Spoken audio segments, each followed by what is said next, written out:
우리 주님을 찬양합니다. 우리 오늘 찬양대 찬양이 우리 12월 한 달 하나님이 우리 대적 임마누엘 주신 언약 두려워하지 말라, 이 다니엘 10장의 말씀을 배경으로 하고 있는 찬양입니다. 미래가 두렵고 또 앞으로 다가올 현장을 두고 두려워하며 3주간 금식하며 기도한 다니엘의 무릎과 그의 그를 품으시면서 주의 성령이 두려워하지 말라 하시면서 다니엘에게 은혜를 주시고 답을 주시는 겁니다. 여러 가지로 우리는 지금 혼란스러운 시간을 우리 대한민국이 보내고 있고, 또 그 가운데 연말 연시로 우리 많은 성도님들의 가정 또 산업의 현장에 또 미래를 두고 어떻게 해야 되나 고민도 많으실 것이고 또 많은 어려움들이 있을 겁니다. 이런 미래가 어려운 이유는 우리가 정확하게 알면 쉬운데 이 일이 어떻게 될까, 또 이 일로 인해서 우리 산업에 또 우리 가정에 또 우리 후대들에게 어떤 영향이 오지 않을까, 이런 미래에 대한 걱정들이 사실은 정해지지 않은 것들이 저와 여러분을 불안하게 만들고 또 힘들게 만듭니다. 그래서 겨울 날씨도 추운데 우리의 몸도 움츠려지고 또 마음과 생각도 많이 움츠려지는 이때에 하나님 오늘 말씀을 통해서 우리가 무엇을 회복해야 하는가, 무엇을 두려워하지 않아야 하는가, 오늘 그 말씀 속에 큰 은총을 회복하시기를 기도합니다. 진리를 알지니 진리가 너희를 자유롭게 하리라. 저와 여러분이 묶이고 잡히고 뭔가 어려운 그 가운데 이번 한 주간 진리를 알지니 그 진리가 저와 여러분을 자유케 하는 은혜가 있기를 기도합니다. 트럼프 대통령이 이제 많은 각 부처의 장관들을 세우는 가운데 이제 보건장관으로 로버트 케네디 F 주니어를 세운다고 해요. 그러니까 많은 사람들이 그 부분에 대해서 우려를 하는 거예요. 왜냐하면 이 사람은 백신 회의론자로 유명한 사람이기 때문이에요. 그러면서 뉴스가 났는데 제가 그 기사를 읽어보니까 어떤 부분에 대한 신념이 강한 사람일수록 가짜 뉴스를 인식하는 능력이 떨어진다고 해요. 그래서 이 백신 회의론자, 뭔가 이런 어떤 음모론적인 자기 신념이 강한 이 사람이 장관이 되었을 때 이제 이렇게 뭔가 판단하고 결정하는 부분에 우려가 된다, 이 말을 하는 겁니다. 근데 저는 이 기사를 보고 조금 의아했던 게요, 우리는 뭔가 확신이 있는 사람이 뭔가 혹하지 잘 않잖아요. 뭔가 자기 신념이 있고 자기 확신이 있는 사람이 어디 나가서 요거 사야 된다 이러면 뭐 팔랑팔랑거리면서 사거나 뭐 그 사업에 투자를 한다거나, 저는 그렇지 않을 것 같거든요. 오히려 자기 신념이 없고 자기 확신이 없는 사람들이 오히려 그런 부분에 더 잘 빠진다고 생각했는데, 이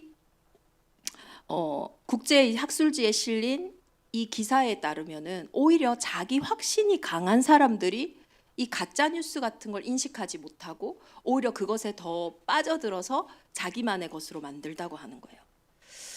그래서 그럴 수도 있겠다, 한편으로는 그런 생각이 들었어요. 뭔가 자기 생각이 강하다라는 것은 뭔가를 들었을 때 자기 걸로 만드는 부분에 탁월한 사람인 거거든요. 빨리 자기의 성을 짓고 빨리 자신만의 입장을 취하는 사람이란 말이에요. 그러니 그것이 만약에 가짜 뉴스더라도 자기가 혹하는 내용이면 다른 사람 거보다는 더 자기 것으로 만드는 경향이 더 쉬울 수도 있겠다라는 생각이 들어요. 그래서 자기 신념이 강한 사람들, 자기 생각이 강한 사람들, 이런 사람들이 사실은 무언가 다른 것을 듣고 판단하고 선택하고 결정할 수 있는 폭들이 사실은 줄어드는 거죠. 그래서 참 무서운 겁니다. 그래서 오늘 이러한 부분들을 두고 또 베이컨이 보니까 뭔가를 인식하는 가운데 우리가 방해가 되는 4가지의 우상이 있는데, 뭐 종족의 우상, 시장의 우상, 극장의 우상, 동굴의 우상이라고 하는데, 그 중에 이 동굴의 우상이라고 하는 게 뭐냐면 우물안 개구리라는 거예요. 자기만의 동굴에서 그 하늘을 바라보니까, 그 바깥을 바라보니까 자기 주관적인 그 확신대로밖에 볼 수밖에 없는 거예요. 뭘 봐도. 우물이 동그라면요, 뭘 봐도 이 사람은 동그랗게만 보이지 않겠습니까? 우물이 세모난 우물이면 뭘 봐도 들어오는 게 세모로 들어오니까 동그라미를 봐도 세모로 들어오지 않겠어요. 그러니까 자기의 신념, 자기의 생각 그 틀로 모든 것을 받아들인다라는 거예요. 오늘 이러한 것으로 가장 중요한 것을 보지 못하는 사람들이 사실 유대 바리새인들이에요. 자기들이 가진 이념, 이 선민 사상, 유대인의 전통, 율법 이 부분에 너무 사로잡혀서 눈앞에 그토록 고대하고 기다리던 메시아가 있는데 못 알아보는 거예요. 오히려 예수 그리스도를 핍박하고 오히려 그 부분에서 더 무너지는 거예요.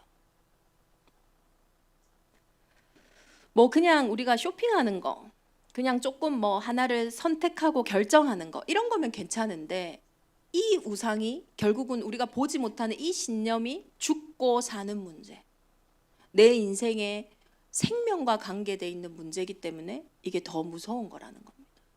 그래서 호세아서 4장 6절에도 보면요, 하나님의 백성들이 망하는 이유가 다른 게 아니에요. 여호와를 아는 지식이 없어서 망한다.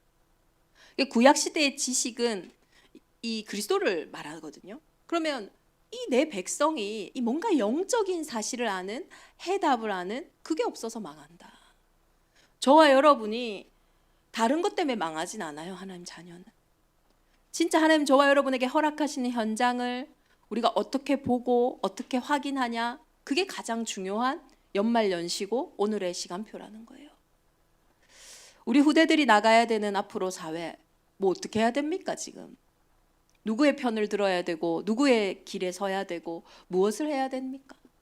이때에 하나님은 오늘 말씀을 통해서 내 말이 너희 안에 거하면 너희가 참으로 내 제자가 되고, 그리고 그 진리, 그 말씀은 너희를 자유롭게 하리라. 분명한 제자의 기준이 나옵니다. 제자는 너희가 내 말 안에 거하면. 그리스도의 제자는요, 그리스도가 책임지시거든요. 그래서 아무리 홍수 심판이 와도, 아무리 복잡한 시대가 와도 그 방주 안에 있는 자는 하나님이 책임지시고 살리셨어요. 오히려 그 심판이 기회가 됐고 오히려 더 응답이 되었단 말이에요. 이 말세에 고통한 때 저와 여러분이 어디에 거해야겠습니까? 어떤 문제와 어떤 사건이 온다 할지라도 저와 여러분이 말씀의 집을 짓고 그 말씀의 집 안에 거하고 있다면 하나님은 그 말씀이 저와 여러분의 모든 묶이고 매이고 잡힌 저주와 재앙에서 참된 해방을 줄 믿습니다. 그럼 또 이런 생각이 들 수도 있어요. 이 신념이 강한 게 뭔가 판단을 못하는 거면 세상 사람들이 조롱하잖아요. 야, 예수쟁이들 하는 것처럼 이 예수를 믿는다는 것도 또 하나의 신념이 되는 거 아니냐. 내가 이 예수를 믿는 오직 그리스도 하는 이것 때문에 또 다른 거 못 보는 거 아니냐. 근데 한번요, 저와 여러분이 그 그리스도 예수의 말씀에 집중해 보세요. 말씀은요, 신념이 아니에요. 말씀은 우상도 아니에요. 분명히 창세기 요한복음 1장에 말씀이 곧 하나님이라고 했어요. 그래서 저와 여러분이 오직 예수의 말씀에 집중할수록 뭐라고 하셨어요? 진리를 알지니 진리가 너희를 자유롭게 하리라. 다른 것들은 집중하면 집중할수록 중독되고 사로잡히고 묶이고 매이게 되어 있어요. 진짜라니까요. 아, 나 내년에 어떡하지? 그거 집중적으로 하루만 생각해 보세요. 불안해가지고요, 못 살걸요. 저 사람 어떻게 나한테 저 말할 수 있지? 24시간 한 번만 집중해 보세요. 와, 살이 날 수 있을 만큼 미움가요, 이게 막 올라올걸요. 다른 것들은 집중하면 할수록 사로잡히고 묶이고 중독돼요. 그런데 말씀은요, 하나님이라는 증거로, 그 하나님이 살아계시다라는 증거로 말씀은요, 집중하면 집중할수록 자유롭게 됩니다. 와, 내가 이렇게 멋있는 사람이었나? 야, 사람들이 보고 인정할 만큼요, 해답이 온다니까요. 왜냐? 하나님이요, 살아계십니다. 그래서 정말로 우리가 예수 그리스도를 믿는다면 이번 한 주간 진리를 알지니 제대로 된 진짜 예수쟁이, 그리스도의 쟁이가 돼야 되지 않겠습니까?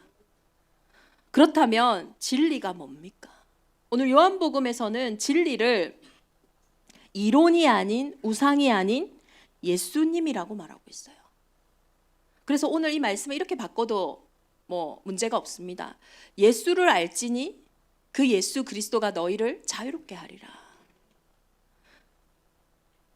그런데 이 말을 듣고 자기 신념에 꽉 잡힌, 자신의 사상과 이념에 잡힌 유대인들은 또 이렇게 말을 합니다. 우리는 정통 아브라함의 후손이다. 얼마나 자부심 있는지 몰라요. 난 아브라함의 후손인데 나는 남의 종이 된 적이 없는데 너는 왜 나한테 자유롭게 되리라 하냐. 나는 종된 적이 없는데 어떻게 자유롭게 되리라고 하냐. 오늘 본문에서는요, 진리의 반대가 종이라고 얘기를 하고 있어요. 우리는 진리의 반대가 거짓이어야 하거든요. 그리고 종의 반대는 주인이어야 하고요. 근데 이것은 상태를 얘기하는 거예요. 종된 상태. 정확한 번역을 하면요, 진리를 알 때에 우리가요, 그러니까 자유의 반대로 뭔가 자유롭지 않은 묶인 상태, 매인 상태, 뭔가 종된 상태를 얘기하는 거예요. 묶이고 종된 상태는 성경은 이렇게 표현합니다. 로마서 7장 19절을 보면요, 내가 원하는 바 선은 행하지 아니하고 도리어 원하지 아니하는 바 악을 행하는도다. 묶인 상태는요, 종된 상태는요, 자유가 없는 상태는요, 나는 이렇게 하고 싶은데 이게 안 되는 거예요. 나는 이렇게 살고 싶은데 그게 마음대로 안 되는 거예요. 나는 이런 생각을 하고 싶은데 생각이요, 멈추지 않는 거예요. 나는 이렇게 행동하고 이렇게 선택하고 싶은데 그 행동과 그 선택이 되지 않는 거예요. 로마서 7장 23절에는요, 이 죄의 권세에 따라서 로마서는 인격적으로 표현을 하거든요. 내 지체 속에서 한 다른 법이 있는데, 내 마음의 법과 내 지체 속에 있는 죄의 법이 있는데, 이 죄의 법이 나를 사로잡는 것을 보도다. 사로잡혀 가는 거예요. 왜 내 마음대로 안 되냐면 나도 모르게 자꾸 끌려가는 겁니다. 난 이렇게 안 살고 싶은데, 나는 이렇게 생각하고 싶지 않은데, 나는 이런 일이 없었으면 좋겠는데 자꾸 그런 일들이 발생하는 거예요. 이전에 어떤 한 분을 만났는데요, 이분이요, 도벽이 있는 거예요. 장발장은 배가 고파서 빵을 훔쳤잖아요. 이 사람이 뭐가 배가 고파서 훔친 게 아니라 자기가 어느 날부터 밖에를 나오면 뭔가를 하나를 훔쳐오는 거예요. 근데 자기의 체면이 있고 어떻게 보면 자기의 상황이 있는데 이게 너무 부끄럽고 너무 어려운 거예요. 상담도 해보니까요, 이게 뭐 산후우울증이라고 얘기를 했나 봐요. 산후우울증으로 그럴 수도 있다. 시간이 좀 지나면 될 거다. 상담도 하고 뭐 나름대로 온갖 걸 다 해봤대요. 근데 아이가 다 크고 나서도 자기가 밖에만 나가면 계속 훔쳐오니까 밖에 나갈 수가 없는 거예요. 필요한 것도 아니에요. 자기가 뭐 이걸 훔치는 순간에 생각이 일어나면 탁 안 할 텐데 집에 딱 들어오면 가방에 뭐가 있는 거예요. 이 얼마나 난감합니까? 이거는 어떻게 보면 드러난 거죠. 묶이고 매이고 잡힌 것이. 그런데 저와 여러분이 실제로 묶이고 매이고 잡힌 게 모든 사람에게 있거든요. 우리 교육 오는 선도 교육 오는 아이들이 전부 다 담배 안 피고 싶대요. 근데 자기도 모르게요, 딱 종만 치면은 목사님 끝났어요 하고 안 끝났다 할 수가 없어요. 그래 끝났다 하면 어디론가 또 사라져요. 안 하고 싶은 그 마음은 진심이에요. 근데요, 잡히는 거예요. 묶인 거예요. 매이는 거예요.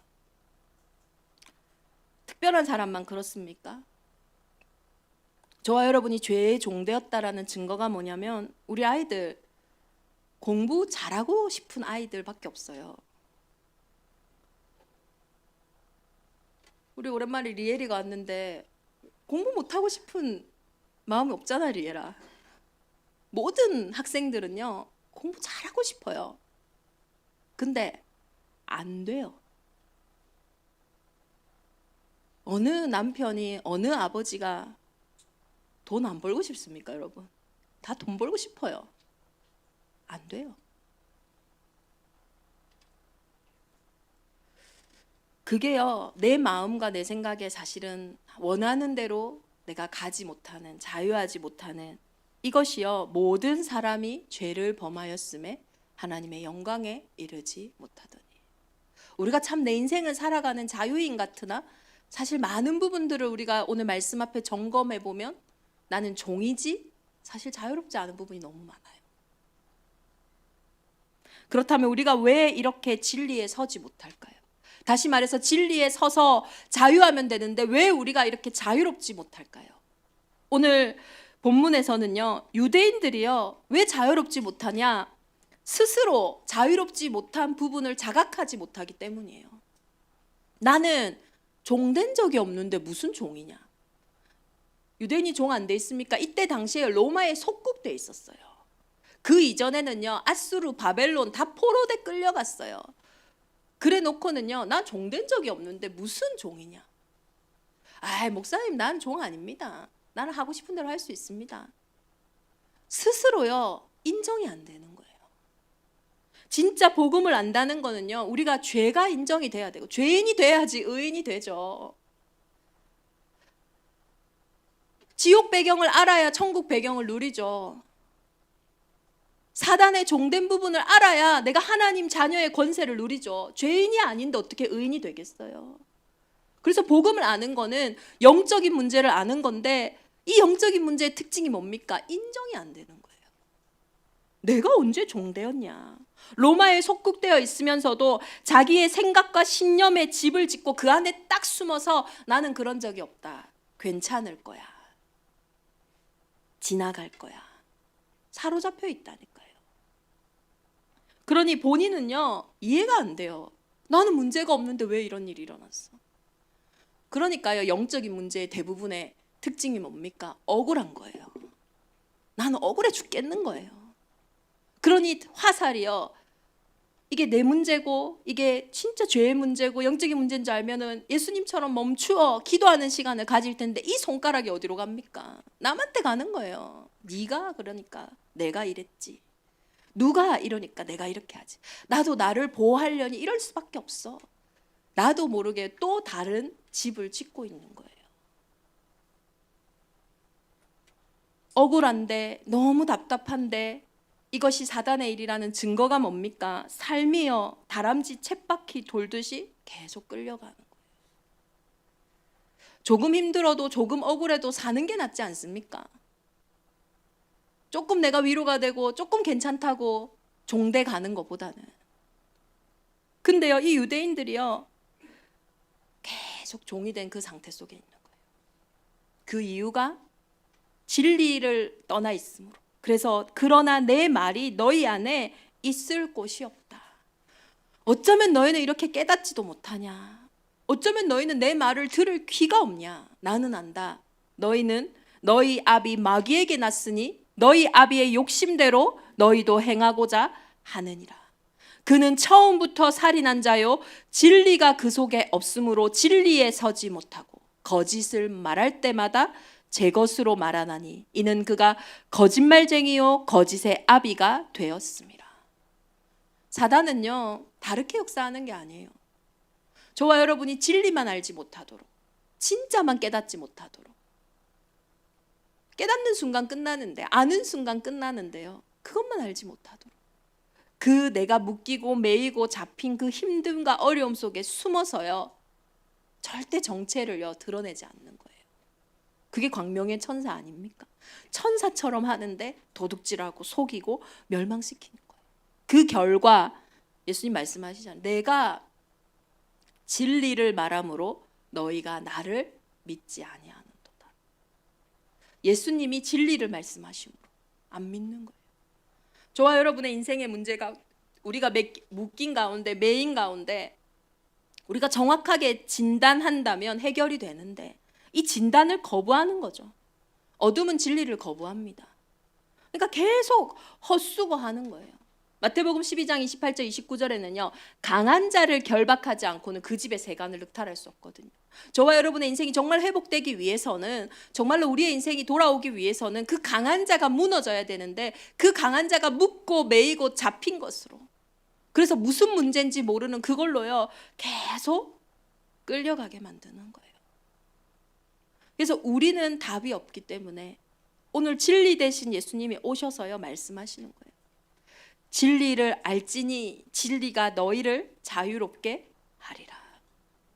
나도 모르게 사로잡혀 있는 그 부분에 지난주에는 이렇게 말씀하셨어요. 나는 세상의 빛이니 나를 따라오는 자는 어둠에 거하지 아니하고 생명의 빛을 얻으리라.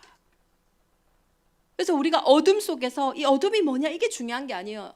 그 빛을 따라가는 거예요. 그때 어둠이 떠나가고 우리가 생명의 빛을 얻는다 했어요. 이번 한 주간에는 저와 여러분이 묶이고 매이고 잡힌 부분에 이러지도 못하고 저러지도 못하는 사로잡힌 그 부분에 자유함이 없는 그 부분에 진리를 알지니 진리 대신 예수 그리스도를 아는 것에 집중해야 돼요. 중독 문제를 끝나는 거는 더 쉬워요. 다른 중독이 돼버리면 되거든요.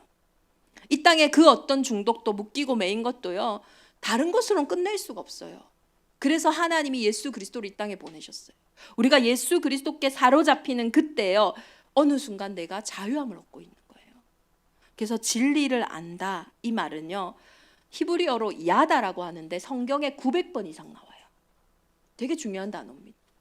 근데 이것을 안다라는 게 우리 헬라어에서는 이게 그노시스라고 하는데 그냥 지식의 알미예요. 내가 뭔가 지식적으로 그 사람을 알고 내가 지식적으로 이 책의 내용을 알고 이론을 아는 거예요. 근데 구약의 이 유대인들의 배경과 문화 속에서 안다라는 거는 단순한 지식적인 차원이 아니에요. 나 예수 그리스도 알지. 구원자잖아. 그리스도는 모든 문제 해결자잖아. 참 선지자잖아. 제사장이잖아. 왕이잖아. 이걸 아는 게 이 않는 게 아니에요. 이 야다라는 것은 단순한 지식적인 인식을 넘어서서요. 경험한 거예요. 내가 예수 그리스도를 경험한 거예요. 그리고 내가 관계적으로 그 그리스도를 아는 거예요. 전인격적인 알을 나타내는데요. 그래서 부부 사이의 깊은 관계, 성관계를 나타낼 때도 이걸 안다라고 표현을 해요. 저와 여러분이 그런 깊은 관계, 예수 그리스도와의 그 깊은 교제, 그 진리를 알지니 그 진리가 저와 여러분을 자유케 하는 최고의 은혜가 있기를 기도합니다. 창세기 3장 15절을요 그냥 알면 안 돼요. 저는 그냥 알았거든요. 여자의 후손. 그래서 이게 부끄러웠어요. 예수 그리스도를 복음을 전하는데 야 예수님은 우리처럼 남자와 여자 사이에서 태어난 게 아니라 성령으로 여자의 후손으로 태어났어. 무슨 뚱딴지 같은 소리예요. 저는 이게 부끄럽더라고요. 아이씨 믿으라는 거야 말라는 거야. 근데 어느 날 나의 영적인 문제를 알고 나니까요. 묶이고 매인 이 문제가 보여지니까요. 왜 하나님이 여자의 후손이어야 하는지가 믿어지는 거예요. 남자의 후손, 아담의 후손, 이 땅의 세상의 방법, 저와 여러분의 노력, 열심, 그걸로 해결될 수 있는 문제였다면 아주 선행한 사람 한 명, 똑똑한 사람, 정말로 능력이 있는 사람, 그 사람을 통해 하나님이 우리를 구원하셨을 거예요. 그런데 왜 그리스도입니까? 왜 여자의 후손입니까? 모든 사람은 태어나는 순간 죄인이라니까요. 그 증거가 죽음 아닙니까? 절대 안 죽는 사람 없어요. 죽음의 세력을 이길 수가 없어요. 자신의 운명 사주팔자를 바꿀 수가 없어요. 하나님 떠난 그 상태 가운데 태어난다니까요. 그래서 하나님이 여자의 후손으로 성령으로 예수님을 이 땅에 그리스도로 보내신 거예요. 이 부분을 제가 알고 나니까요. 모든 부분에 보여지는 거예요. 이게 할 수 있다 할 수 없다 차원이 아니라 이 부분에 여자의 후손이 주인 돼야 되는구나. 그때 사단의 머리가 박살나는 걸 저는 봤어요. 저와 여러분이 내 인생의 많은 문제 속에 보여져야 됩니다. 내가 곧 길이요 진리요 생명이니 나로 말미암지 않고는 아버지께로 올 자가 없구나. 천하 인간의 구원 얻을 다른 이름이 없구나. 지금 머리 아프게 고민하고 있는 그 문제 있잖아요. 내가 할 수 없는 문제라니까요. 그 문제 때문에 낙심하고 고민하고 무너질 이유가 없어요. 고백해야 됩니다. 내가 할 수 없기 때문에 하나님이 여자의 후손을 보내셔서 이 사단의 머리를 박살낸 줄 믿습니다. 그때요 진리를 알지니. 그것이 우리 안에 진리라는 거는 진정성이 있어야 되거든요. 진짜 마음으로, 진짜 진심으로. 그게 저와 여러분에게 고백되어지는 그때예요. 그걸 붙잡고 있던 눈에 보이지 않는 흑암이 무너진다니까요. 이걸 우리가 알아갈 때요, 놀라운 거예요. 왜 이렇게 쉽게 해결되지? 내가 해결할 때는 해결 못하는, 그게 육신 문제인 것 같지만 영적인 문제이기 때문에요, 이 답이 올 때 그냥 끝나는 거예요. 빛이 갈 때 어둠이 끝나듯이요. 마가복음 10장 45절에 이 여자의 후손이 왜 오셨습니까? 인자로 온 이유는, 하나님이 사람의 몸을 입고 온 이유는 내가 하나님이니까 나를 섬겨라, 이것이 아니라 섬김을 받으려 함이 아니라 도리어 섬기려 하고 많은 사람의 대속물로 주려 하심이라. 왜 예수님이 십자가에 죽으셔야 하느냐? 죄의 삭은 사망이기 때문에요. 저와 여러분의 인생의 운명사주팔자를 바꾸기 위해서는 빌어서도 안 되고 노력해서도 안 됩니다. 피하는 거지. 잠시 또 옵니다. 운명 같은 문제는.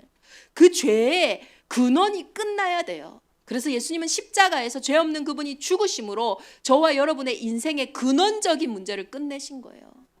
그래서 요한복음 19장 30절에 다 이루었다 했잖아요. 진짜 운명 같은 문제 속에요, 저주재앙과 같은 이 문제 속에요, 십자가가 보여져야 됩니다. 다 끝난 게 보여져야 돼요. 안 그러면요, 그 저주와 재앙이요, 꽁꽁꽁 우리를 둘러싼다니까요. 얼마나 묶이는지 몰라요. 안 그래도 힘든데 그 스트레스라고 하잖아요. 스트레스 막 이만큼 차면요, 선택할 수가 없어요. 결정할 수가 없어요. 그럼 어떻게 합니까? 아이고, 그냥 내가만 없어지면 되지 뭐. 죽고 싶다, 이 말이 나오는 거예요. 그게 사망 권세가 역사하는 겁니다. 죄의 권세는, 죄의 삭은 사망, 지옥 배경이라니까요. 진리를 알지. 이 십자가에 나를 위해 죽으신 이 그리스도를 저와 여러분이 알아갈 때에, 교제해 갈 때요, 뭐가 보여집니까? 저는 어느 날요, 이사야 53장 5절 말씀이요, 내 인생의 사건으로 보여지더라고요. 예수님이 찔린 이유가 내 허물 때문이다. 예수님이 상한 이유가 죄악 때문이다. 그가 징계를 받음으로 우리는 평화를 누리고, 그가 채찍에 맞음으로 우리는 나음을 받았도다. 그냥 이론이 아니라 예수 그리스도께서 실제적으로 역사의 주인공으로 내 인생의 과거, 현재, 미래를 끝냈기 때문에 내가 오늘 그래서 자유할 수 있는 거구나. 여러분, 빚진 적 있습니까? 빚지면 얼마나 마음이 무거워요. 빨리 갚아야 되는데. 근데요, 갚았다니까요, 예수님이. 그래서 이는 그리스도 예수 안에 있는 생명의 성령의 법이 죄와 사망의 법에서 너를 해방하였습니다. 그래서 로마서에서는 얼마나 말씀하시는지 몰라요. 너가 죄에 대하여 죽었는데. 진짜 가정과 가문의 흐름이 있거든요. 가정이 계속 단명하는 집은 단명합니다. 이혼하는 집은 계속 이혼해요. 정신 문제, 이해 안 되는 영적인 문제가 계속 전달된다니까요. 대물림되어집니다. 아닌 것 같은데 인생의 끝에 결정적인 순간에는요, 가정과 가문의 흐름으로 간다니까요. 근데 그리스도 예수 안에 있는 자에게는 결코 정죄함이 없나니, 생명의 성령의 법이 죄와 사망의 법에서 너를 해방했다. 저와 여러분이 이 부분을 알아갈수록요, 자유롭게 되는 거예요. 저주와 재앙 같은 문제가 왔는데 선포할 수 있는 거예요. 다 끝난 문제다. 나는 더 이상 이 저주와 재앙과 상관없다. 그때의 길이 보이고, 그때의 소망이 생기고, 그때요, 시공간을 초월해서 하나님 나라의 일이 재창조되어진다니까요. 진리를 알지니. 이 그리스도는 십자가에서 죽으시고 하나님이라는 증거로 죄의 권세, 사망을 이기시고 3일 만에 부활하셨다니까요. 그 말은요, 부활하셨다라는 말은 일평생 종노릇하는 부분에서 우리를 해방시켰다라는 거예요. 히브리서 2장 14절에서 16절을 보면요, 예수님이 왜 사람의 몸을 입고 와서 죽으셨는 줄 아냐? 죽음을 통해서 죽음의 세력을 잡은 자, 곧 마귀를 멸하시기 위해서다. 마귀가 어떤 일을 합니까? 마귀는요, 죽기를 무서워함으로, 우리는 아직요, 죽음이 오지 않았지만 그 죽음이 무서워요. 우리의 영은요, 그 죽음이 무서워요. 그래서 그 무서움 때문에요, 한평생 매여서 종노릇하는 거예요. 사실은 죽음이 무서운데 사람의 종노릇하고, 사실은 죽음이 무서운데 생각의 종노릇하고, 사실은 죽음이 무서운 건데 이 일의 사건에요, 종노릇한다라는 거예요. 근데 예수 그리스도께서 죽음을 통하여 죽음의 세력을 잡은 자 곧 마귀를 멸하심으로 종노릇하는 모든 자들을 놓아주려 하심이니 이는 확실히 천사들을 붙들어 주려 하심이 아니요 오직 아브라함의 자손을 붙들어 주려 하심이라. 저와 여러분을 아브라함과 같이 다시 오실 그리스도를 바라보며 세계복음화를 향해 가는 저와 여러분을 붙들어 주시려고요. 예수 그리스도께서 부활 승리하셨다니까요. 이걸 아는 자는요. 그래서 점을 찍고 시작하는 거예요. 불안하고 두렵게 하는 게 아니라 담대하라 내가 세상을 이기었노라. 점을 찍고요. 답을 가지고요. 가는 거예요. 진리를 알지니 진리가 너희를 자유롭게 하리라. 이번 한 주간 우리가 묶이고 매이고 잡힌 모든 부분에서 해방받는, 살아나는, 더 이상 끌려가지 않아도 되는 답을 얻는 최고의 은혜가 있기를 예수 그리스도 이름으로 축원합니다. 근데 이거는요 당연히 따라오는 거고 어떻게 보면 좀 소극적인 자유고요. 우리가 진짜 가야 되는 거는 이제 적극적인 자유함이에요. 그게 뭡니까? 갈라디아서 5장 13절에 보면요. 형제들아 너희가 자유를 위하여 부르심을 입었으나 그러나 그 자유로 육체의 기회를 삼지 말고 오직 사랑으로 서로 종노릇하라. 종에서 우리를 자유함을 주셨는데 이제는 우리가요 사랑으로 이 그리스도의 사랑으로 오직 사랑으로 종노릇하라. 이제는 종이 될 수 있는 자유를 얻은 거예요. 바울은요 고린도전서 9장 19절 23절에 이렇게 얘기합니다. 내가 모든 사람에게 자유롭다. 그러나 내 스스로 종이 된 것은 더 많은 사람을 얻고자 함이라. 이 바울은요 내가 유대인에 자유하지만 내가 유대인이 된 것은 유대인을 얻고자 함이요. 내가 율법에 자유하지만 율법 아래에 있는 이유는 율법 아래에 있는 자들을 얻게 하려고. 내가 율법에 자유하고 율법이 없지만은 또 율법에 없는 자에게 없는 것처럼 행하는 이유는 그 율법에 없는 자들을 얻기 위하여. 그래서 내가 복음을 위하여 모든 것을 행함은 복음에 참여하고자 함이라. 몇 사람이라도 구원하시기 위해서요. 저 사람이 진짜 문제가 있다. 그럼 나도 그 문제에 같이 있다고 하는 거예요. 왜? 그 사람을 살리기 위해서. 내가 종이 아니지만 바울은요 종이 되기를 스스로 자처했어요. 왜냐? 진짜 자유하니까. 만약에 여러분에게 막 10억이 있다고 한번 가정해 봅시다. 이 땡전 한 푼 없는 거지 새끼야. 기분 나쁘겠어요? 나 10억이 있는데. 기분이 왜 나빠요? 나 있는데. 기분이 안 나빠요. 내가 진리를 알지니 진리가 너희를 자유롭게 하리라. 저와 여러분이 그 자유를 가지고 있으면요. 누가 종처럼 만들어도 하나도 기분 안 나빠요. 누가 기분 나쁩니까? 종이 기분 나빠요. 땡전 한 푼 없는 사람은요 기분 나빠요. 으씨 어떻게 나한테 이렇게 할 수 있어. 막 화난다니까요. 저와 여러분이 정말로 자유하기 때문에 이제는 스스로 종이 되어도 괜찮아요. 묶여도 괜찮아요. 매여도 괜찮아요. 내가 복음 때문에 어떤 부분에는 절제하고 어떤 부분에는 그런 부분에 율법에 행하는 것처럼 해도 괜찮다니까요. 그래서 우리는 죽으려고 하는데 복음 때문에 죽어도 괜찮아 하는데 하나님은 살리세요. 난 이것 때문에 손해봐도 괜찮아 하는데 자꾸 이익이 와요. 나는 억울해도 괜찮아 하는데 자꾸 인정을 해주는 거예요. 나는 낮아져도 괜찮아 하는데 자꾸 높여지는 거예요. 이게 진짜 자유예요. 그런데 묶인 사람은요 절대 안 낮아. 내가 종이 된 적이 없는데 왜 나를 종을 만들려고 해. 자기 자존심에 자기 문제에 계속요 걸려드는 거예요. 자기는 높아지려 하는데 자꾸 낮아져요. 자기는 인정받으려고 하는데 사람들은 자꾸 무시해요. 자기는 높아지려고 하는데 자꾸 사람들은 자기를 잡아 끌어요. 나는 이익만 보려고 하는데 자꾸 손해를 본다니까요. 그게 죄의 종노릇하는 것입니다. 이번 한 주간 저와 여러분이 이제는 진짜 우리가 자유하기에 이제는 무엇을 행해도 되는 복음에 정말로 참여하는 그 은혜가 우리에게 있기를 예수 그리스도 이름으로 축원합니다. 그래서 오늘 본문을 통해서 우리는 이제 2025년 한 해를 두고 단순한 진리 대신 예수님만 아는 것이 아니라 이제는 그 예수 그리스도 안에서 나의 2025년이 발견되어지기를 기도합니다. 하나님의 사람들은요, 미리 봤어요. 예수님이 이렇게 얘기하잖아요. 아브라함은 나 볼 때를 즐거워했는데 너희가 아브라함의 후손이면 나를 즐거워해야 되는데 너희 왜 나를 죽이려고 해? 그러니까 이 유대인들이 기가 차가지고, 야, 네 나이가 몇 살인데? 예수님이 30대부터 살고 시작했잖아요. 네가 지금 몇 살인데 아브라함이 너를 즐거워했다고 얘기하냐? 막 화를 내고 조롱하면서 예수를 잡아 죽이려고 하거든요. 참 복음이 안 들리는 거죠.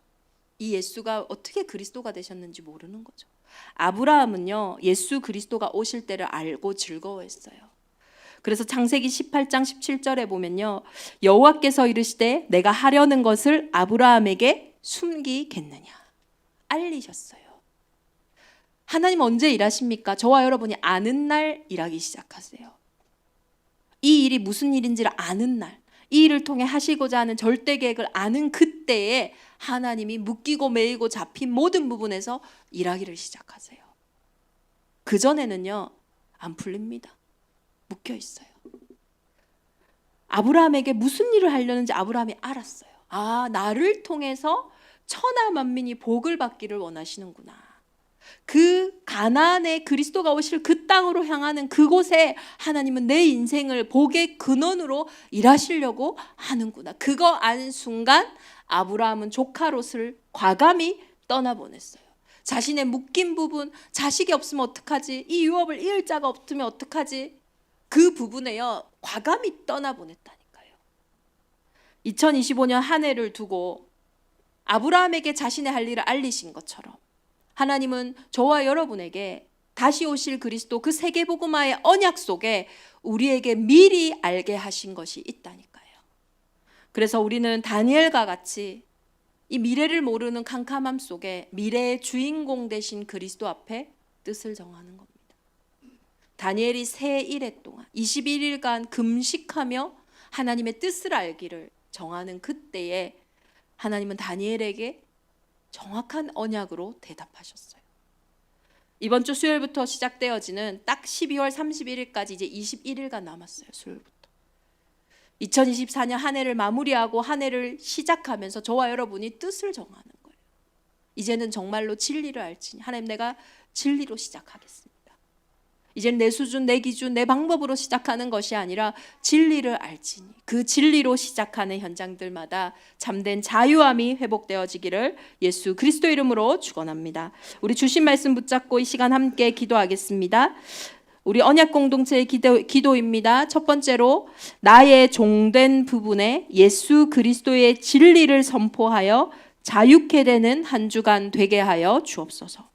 묶이고 매인 현장에 진리 되신 예수 그리스도를 전달하는 한 주간 되게 하여 주옵소서. 2025년을 미리 보는 집중의 뜻을 정하게 하여 주옵소서. 우리 합심으로 함께 기도하겠습니다.